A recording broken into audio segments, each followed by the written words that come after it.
My name is Oliver Puff, Inspector Oliver Puff, and today I'm going to tell you a very interesting real-life story. Almaty, 1980. The capital of Soviet Kazakhstan is preparing for the Olympic Games, but the city is paralyzed by a primal fear. In the foothills of the Medeu Mountains, fragments of bodies are being discovered, severed with the precision of a surgeon or a dark cult. The public refuses to believe a single person could do this, especially not a polite, well-read, and helpful neighbor named Nikolai. Today, we uncover the story of Nikolai Dzhumagaliev, the USSR's most notorious cannibal, who eluded the KGB for 2 years while on the run.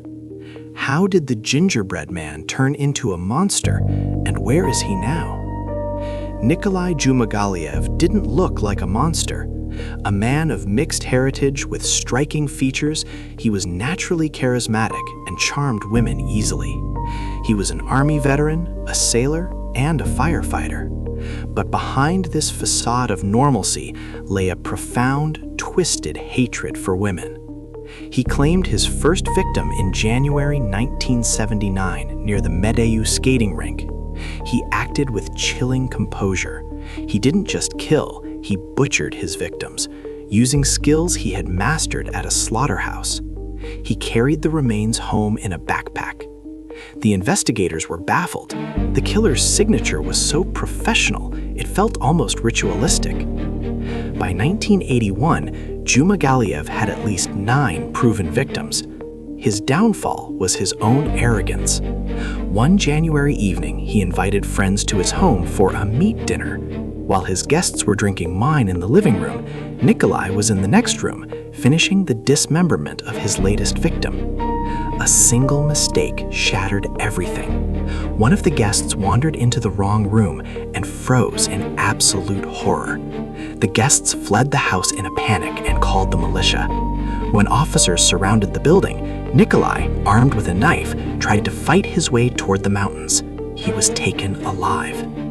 During the search, police found his notebooks, recipes, detailed descriptions of flavors. Psychiatrists at the Serbsky Institute delivered a verdict: schizophrenia. Instead of execution, he was sent to a high-security psychiatric prison.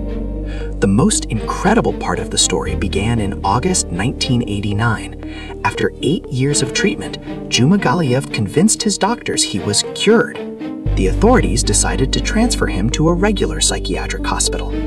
He was transported on a standard passenger train, guarded by only 2 orderlies and 1 policeman. It was a fatal lapse in judgment. At a remote station, Nikolai asked to use the restroom. Taking advantage of the loose security, he simply climbed out of the moving train window. For 2 years, the Medeu Cannibal was a ghost.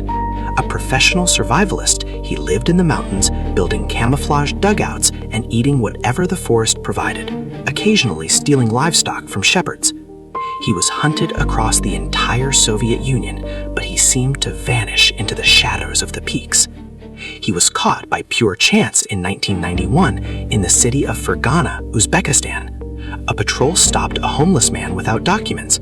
When asked for his name, Nikolai, exhausted from running, gave his real name. Today, Nikolai Dzhumagaliev is over 70 years old. He remains in a specialized clinic in the village of Aktas near Almaty. This place, surrounded by barbed wire, is known as the Final Harbor. Nikolai is considered a model patient. He spends his days repairing vacuum cleaners and irons, speaking politely to the staff. But the doctors know the truth. Beneath the polite old man hides the same predator. Several attempts have been made to lower his security level, but the public outcry in Kazakhstan has been fierce. To many, he will always be the gingerbread man who must never come home. The story of Dzhumagaliev is a grim reminder of how dangerous a mask of normalcy can be. 9 lives stolen in the mountains, and an old man living out his days in the silence of a ward. Do you think it's fair that such a criminal escaped the death penalty due to a medical diagnosis? Let us know your thoughts in the comments. Don't forget to subscribe. There are many more dark chapters of history to uncover. Subscribe and like. See you, my friend.